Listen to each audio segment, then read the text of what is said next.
Hello,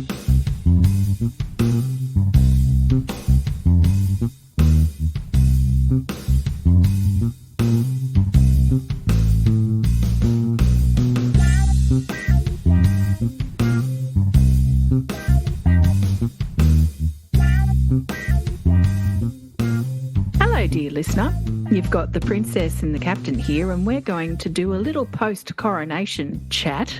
We realise that it's now June, a month after the coronation of King Charles III, but dear listener, in this post-lockdown world that we're all living in, our commitments and our lives have just taken off and it's getting very hard to get together.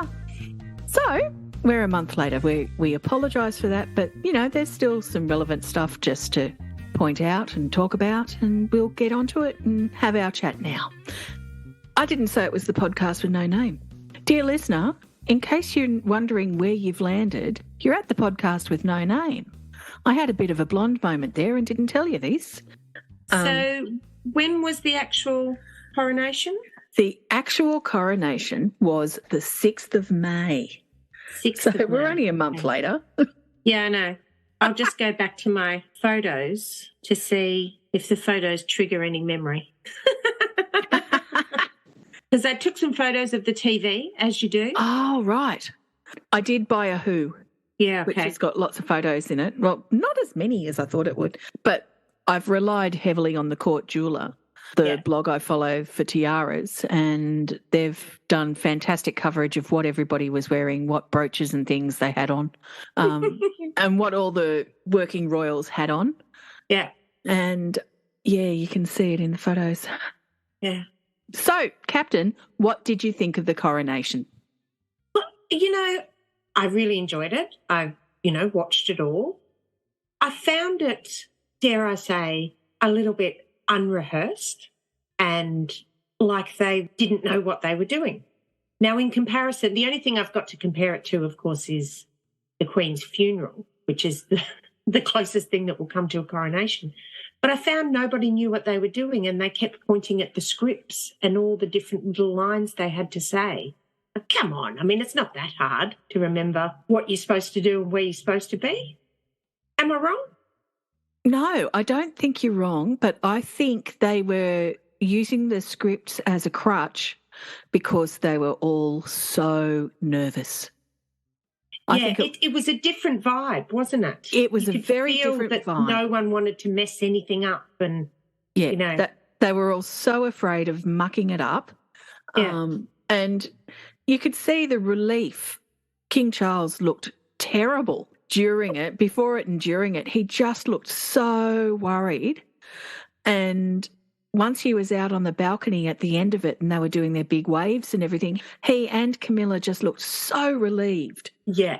I mean, the pressure's on. Yeah. And, I mean, they didn't have that issue with funerals because, periodically they do one, so they're not out of practice with funerals. Yeah. Yeah, but I enjoyed it as I enjoyed watching it. I certainly went to the effort and I made the coronation quiche. Oh, how was it? Wow, it was unusual. I think we're used to eating quiches that have lots of, ham and cheese and things in it. It was a very delicate flavour. It had tarragon and broad beans, and I don't mind a broad bean, but I don't know. It wasn't as tasty as I thought it would be, but it was still very pleasant. And I made coronation chicken sandwiches, which were incredible. Yeah. And cucumber sandwiches. And, of course, some beautiful tea. And then we had a Victoria sponge. Oh, sweet. Oh, my goodness. Amazing.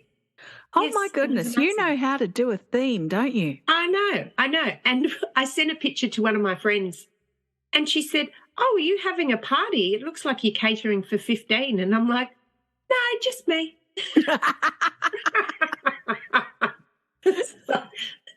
A dozen sandwiches. Yeah. Well, I went 3 over hours. Like it went for a while. It did. You needed to have a supply of food there to get you through.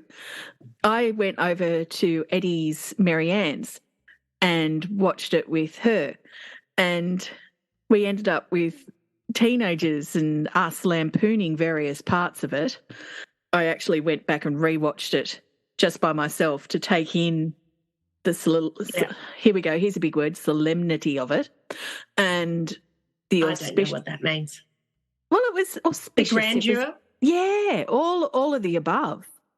Yeah, but we did have fun because one part in particular, when King Charles and Queen Camilla were going down the Mall on the way to the Abbey, there were footmen walking beside the carriage. And the one that was in the centre of the camera shot a lot had this weird look on his face. And I said to Eddie's Marianne, I think he's got a wrinkle in his sock and it's bugging him. And he knows that would be the worst, wouldn't it? He is stuck with that wrinkle until it's all over now. And he's got to walk all the way to the Abbey and all the way back and stand for the duration. So he was not a happy camper. It would be the worst because you can't bend over, you can't, have any expression on your face. Yeah, that's right. And you can't say, hang on, I'll catch you up. Yeah. What if you got a wedgie? What would you do? What would you do? I don't know. You'd have to sort the underwear situation out. Well, you'd have to make sure that everything fitted. Yeah. Because you wouldn't want, anything riding up or, my. Well, tell us all about the tiaras. There weren't any.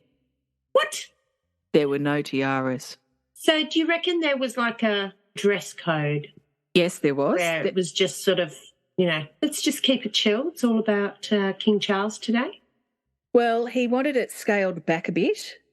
So he certainly scaled back. The dress code put out by the palace was morning suits and parliamentary robes. Mm-hmm. The only way you open the tiara boxes and get out your coronation robes is if they tell you to do so.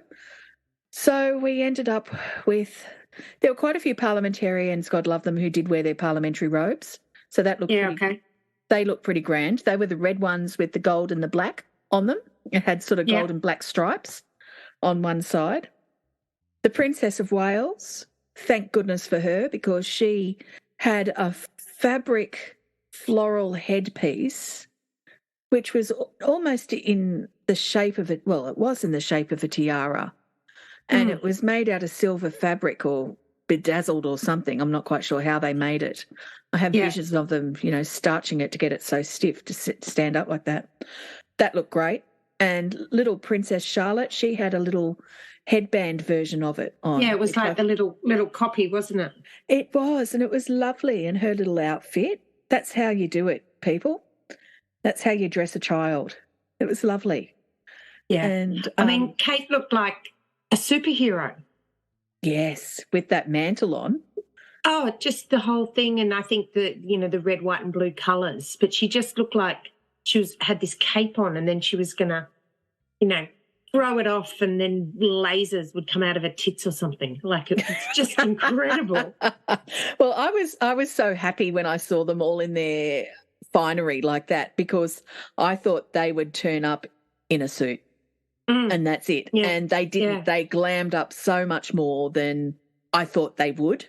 So I was extraordinarily happy about that. I mean, all the members of the Order of the Garter were in their garter robes, including Prince Andrew.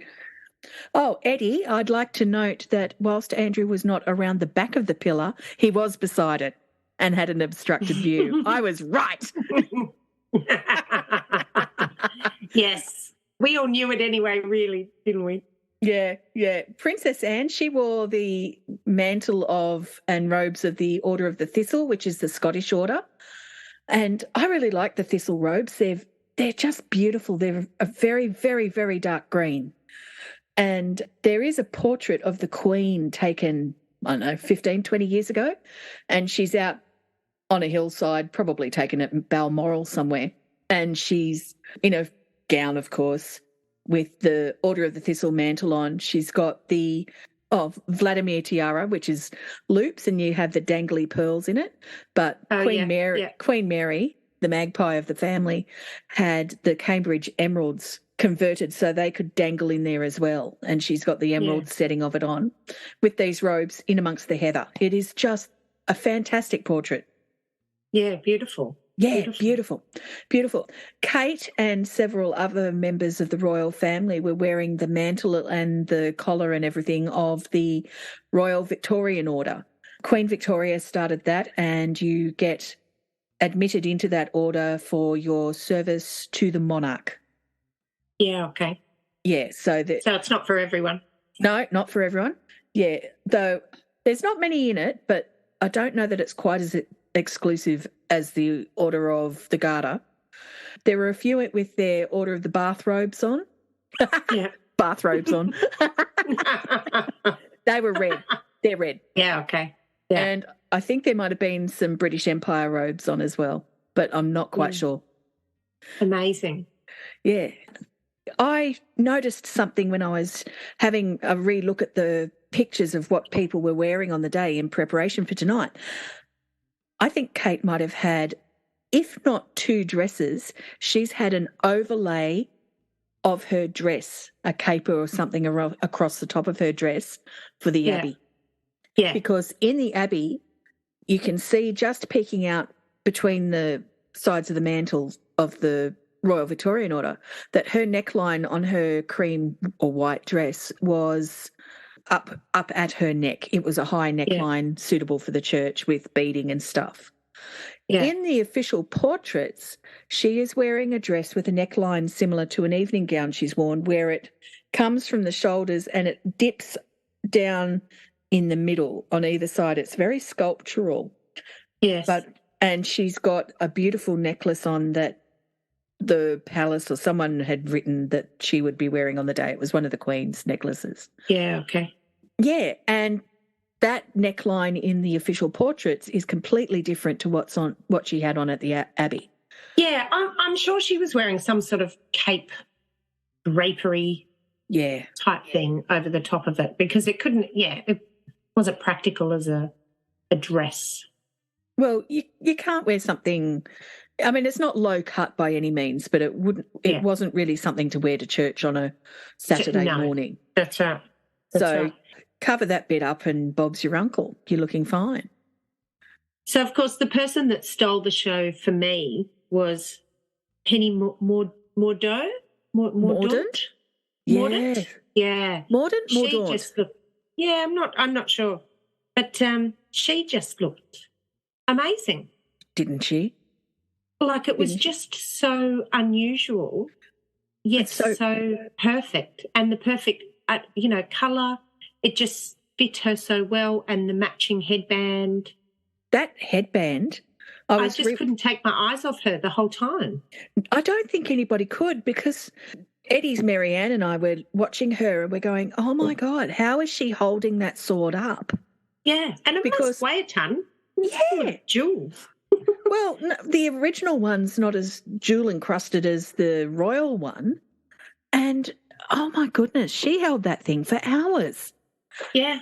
And apparently she put herself into training. She was doing push-ups and went to the gym and stuff for 6 months. Wow. To be able to do it. Yeah, wow. I mean, it is a lot of standing around and stuff. Well, even just standing for 2 hours on a stone floor in heels is an achievement in itself. For anyone. That's right. So let's talk about the entertainment of the evening. Oh, my God, the Welsh singer. Bryn Terfel. Oh, I was nearly crying. His voice. Absolutely incredible. And the power I would have loved to have been there. Of course, I would have loved to have been there, but you know what I mean. To hear it and echo through the Abbey, and he just sang with so much passion, and you could see that he was also quite restrained. He held it a lot back. He didn't want to be too animated in the actual performance, but absolutely incredible. Yes. What about the choir that was dressed all in white? And the gospel singers? Yes, the gospel singers. They were incredible. They were incredible. I could not watch them. They made me seasick. Oh, really? Oh, bless you. But they were incredible. They sounded beautiful. I just had to not watch them. So that they were invited by King Charles, and it's the first time that gospel singers have, been invited to something like that. And, yeah, they were incredible. Absolutely incredible. Absolutely. And the little ginger choir boy was back. Oh, that we yes. saw at the funeral. He was there. He didn't have a front row this time. No. But he was there. Obviously, he stood out. So the Danny Bonaducci of the choir. But, of course, yeah, the choir and all the different, hymns that they sung were just extraordinary. If we're going to talk music, what about Zadok? Zadok the priest. That famous piece of music that they play, Zadok the priest, they played it when he got anointed. Ah. And it was written by George Frederick Handel and it's been used at coronations for centuries. You'll recognise it when you hear it. Yeah, dear listener, please Google it later. Look it up, dear listener. You'll recognise it the minute you hear it. I probably know it. It's that big grand. The choir hits it with this thing, and I actually worked out today that they're actually saying Zadok the priest. Okay, all right. It's so quintessentially British. You don't hear it anywhere else. They played it just as he was being anointed or just after it, because it's now he's really king because he's been anointed. Yeah. And, oh, man, so powerful, and sung in the Abbey by the choir and the orchestra. Oh, the orchestra. Did you see the orchestra's conductor? Yes. Oh, my goodness. Eddie's Marianne and I got the giggles at one stage because we thought he was, in conducting, he was making all these gesticulations and things, and we thought he was going bom, bom, bom, bom, bom, bom, bom. And then we thought he was chewing gum or having something to eat. We weren't quite sure what he was doing. Having a stroke. Or possibly having a stroke. Yeah, he was a cracker. And they were on top of the screen, or the choir or something they called it. People walked underneath the orchestra to get in. Yes, yeah. Incredible. Yeah, I mean, you looked at the Abbey for King Charles and, there were 2,500 odd people in there. Yeah. And the Abbey was full. They jammed 8,000 in there for the Queen's coronation. Really? Was there that many people there? There were that many people. They built terraces and things for people to sit on. Yeah, I didn't. I've been there before, but, I mean, it was like 30 years ago. I don't know. I don't know how big it is. I sort of walked in and walked out, so I don't really remember the size of it. I remember looking up, but I don't remember looking sideways. Yeah, 8,000 people. Yeah, that's amazing. Yeah, I suppose they were all a lot skinnier back then as well. Well, that too, but WHS, people are actually paying attention to that now. And Britain is one of the leading countries in the world for WHS. Yeah. So, yeah. Fair call. So what else? What else was a highlight? Oh, well, I did find it amusing how many foreign royals wore pink. Oh, okay. I wasn't observant. Quite a few did. And Katy Perry looking for a seat in Katy Perry's hat. She had no hope of seeing anything. What was Katy Perry doing there? Oh, because she was in the concert. It's like she got a free ticket to the coronation. Yeah, I know. Like, what's she doing there? Nobody cares.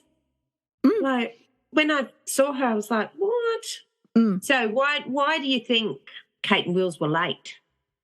No, Charles was early, apparently. Oh, okay. Yeah. I read somewhere it wasn't Kate and Wills late, it was Charles early. So Louis did not have a tantrum.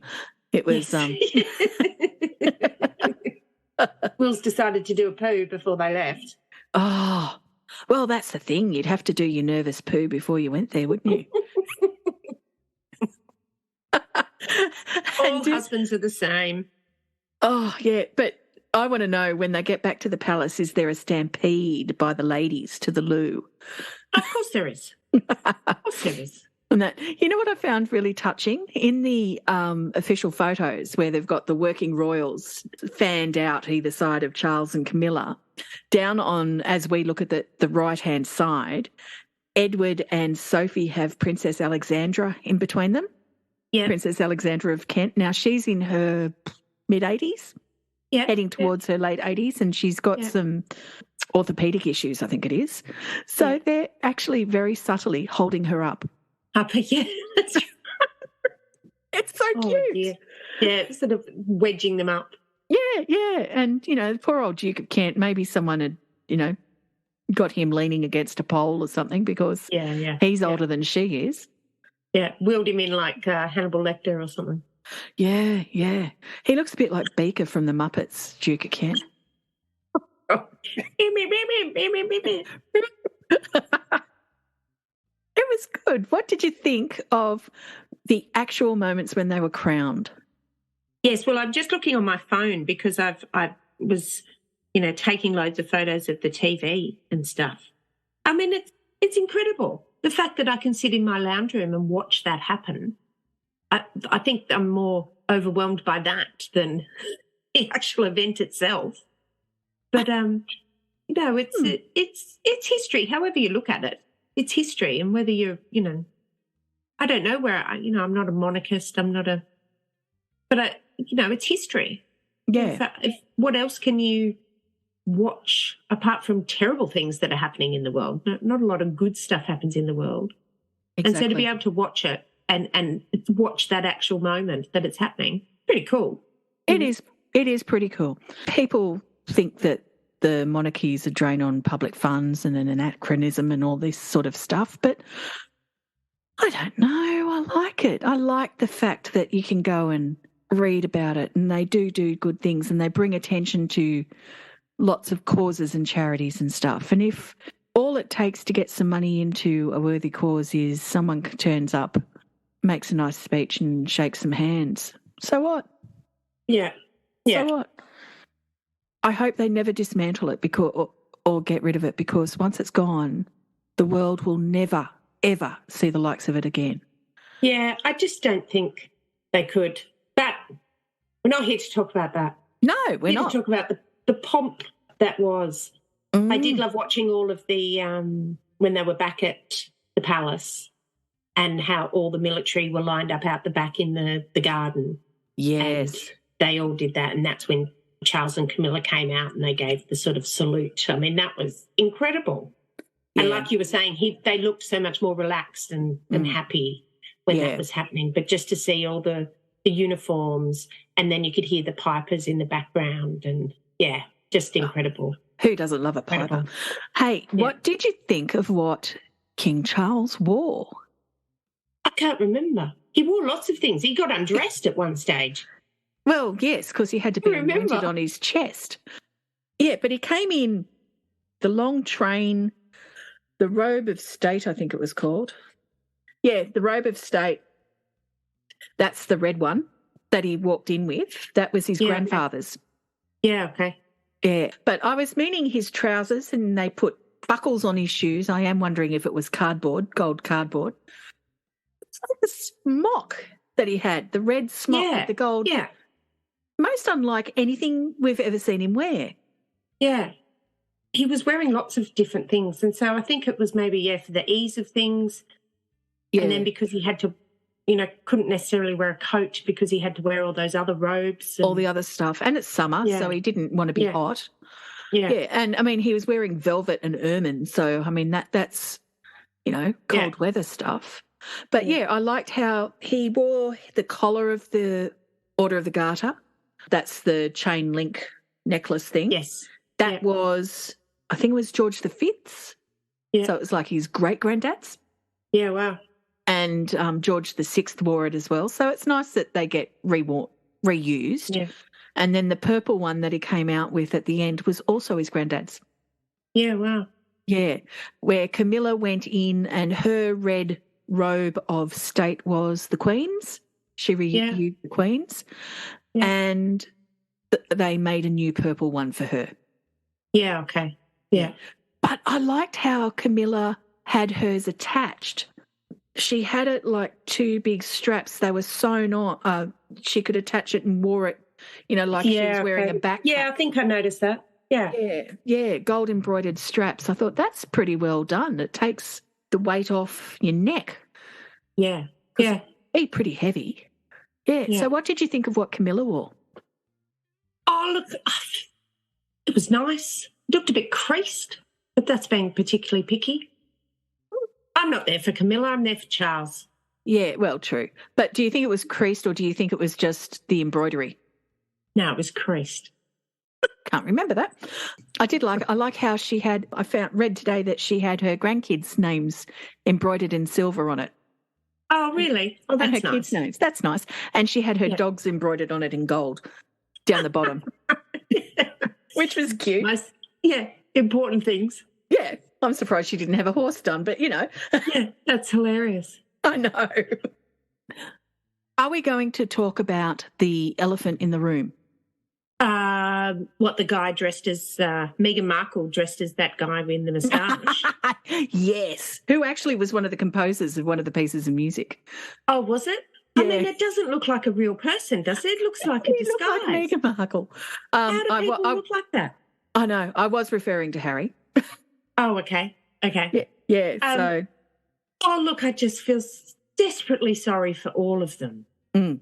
You know, look, I don't give a shit what's going on, but I don't need somebody's family drama played out in front of the world. Like, absolutely. It's desperately, desperately sad because now there's children involved, and however you look at it, you know, whether they're famous or you know, royal or whatever, there's children involved, and it's just really, really sad, you know, for any family to break apart, you know.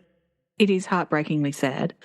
And I do like how the York sisters got the job of looking after him on the day, and Zara Tyndall got a break. Yeah.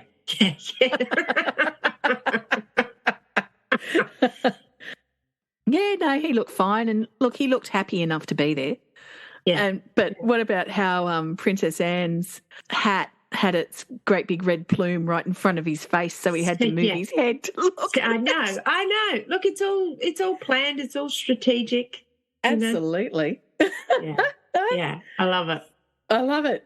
And, of course, we've mentioned Prince Andrew sitting in the corner. Oh, one person who I saw walking in and I thought, really? You're going to wear orange? It was Liz Truss, the woman who was Prime Minister for 5 minutes when the Queen died.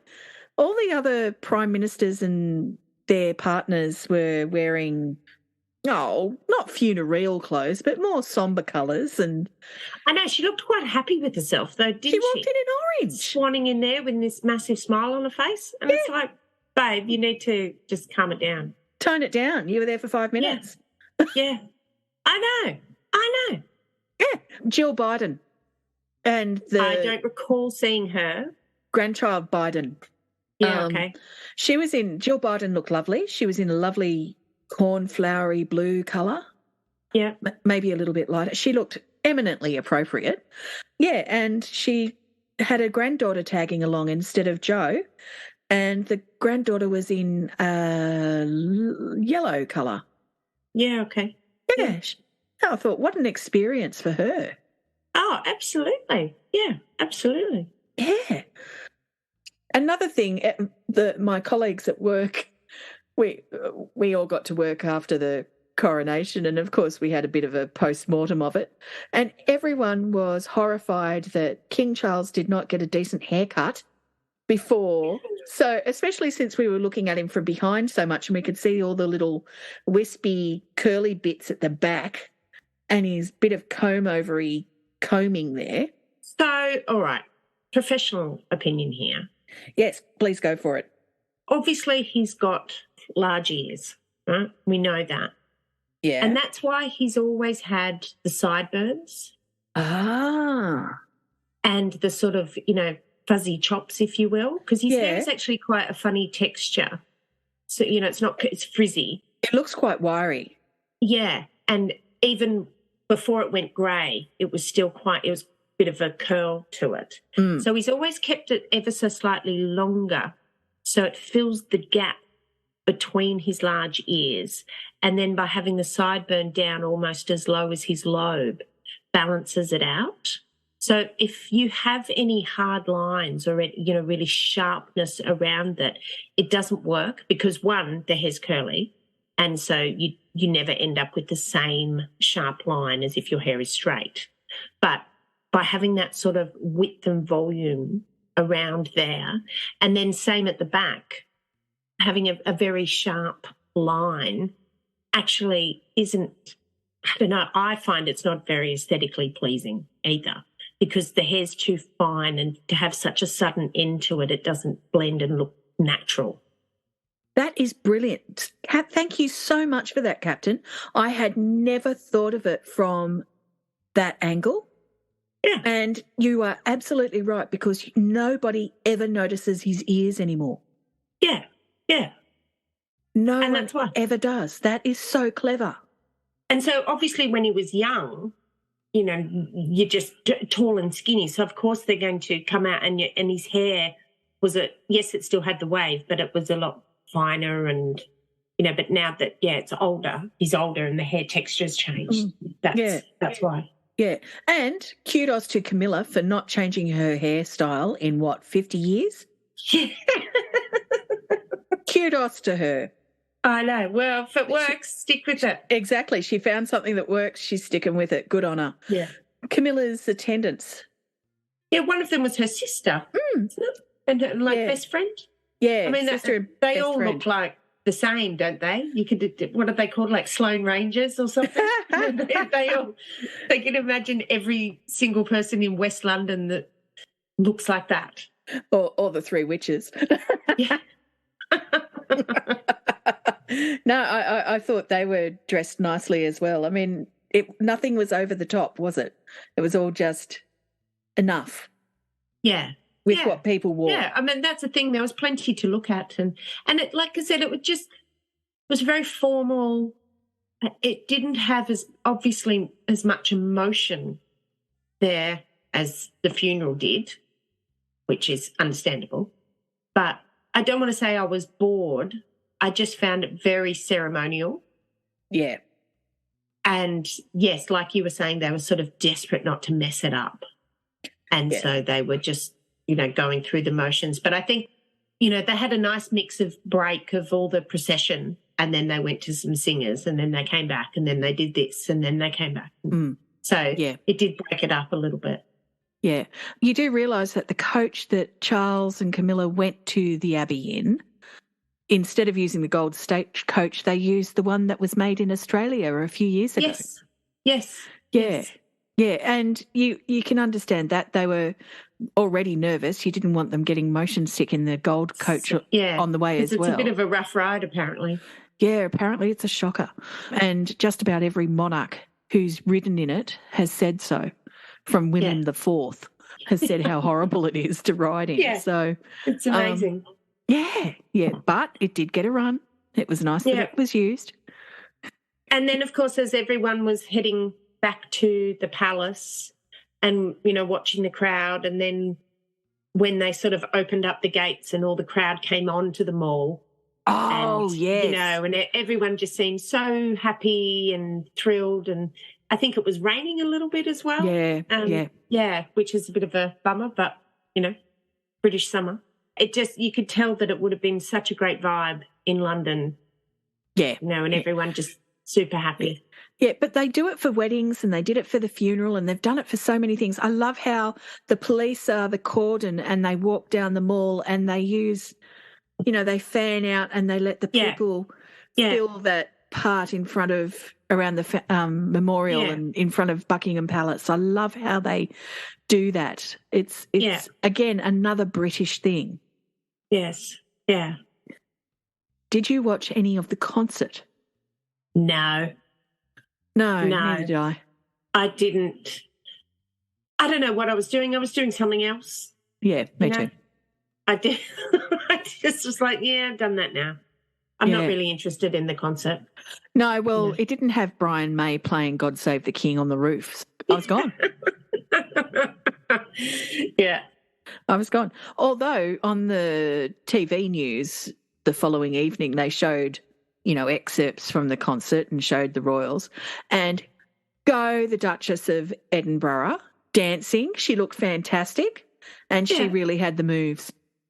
Yeah, I mean, go Sophie. It's great. Imagine having a concert like that in your family. Amazing. I know. Have you heard Elton John's story about how there had been a big concert or something and he was invited back to the Royals and they had their own disco somewhere in Buckingham Palace and they were all there dancing along, and after a while the Queen came in and said, "Do you mind if I join in?" Oh, hilarious. Could you imagine that? He described the Queen's dancing. It's gold. I think he told the story on Graham Norton or something. Oh, I have to donkeys years ago. Yeah. Oh, it's just gold, and they put on Elvis or something and she danced to Elvis. Yeah. I love it. I love it. It's great. I mean, they're just people at the end of the day, you know? Oh, I mean, she's got to be the Queen and now Charles have to be so proper all the time. Yeah, yeah. It'd be nice just to let loose a little bit occasionally, wouldn't it? Yeah, that's right. Okay, dear listener, that's the end of our discussion about what happened at the coronation and whether we found it spectacular. And the short answer is a lot happened, and yes, it was. We hope you've enjoyed listening to the Captain and me break it down, concluded. If you'd like to contact us at the podcast with no name, in particular contact the boys and tell them to stop reviewing boring albums, you can do so at podnoname@gmail.com. You can approach us on Facebook at podnoname, and you can put in your letters and your emails. For the love of Pete, stop reviewing boring albums. If you would like the Captain and me to keep entertaining you with wonderful things about tiaras and prime ministers and all sorts of stuff, you can contact us at the same places. If you would like to contribute to our running costs of the podcast with no name, because believe me, it takes a lot of money to get Sid out of bed these days, you can do so at Patreon if you look up podcast with no name. Until next time, dear listener, thank you so much for listening to us. We hope you've enjoyed it, and we will be back soon with a new episode. Until then, take care.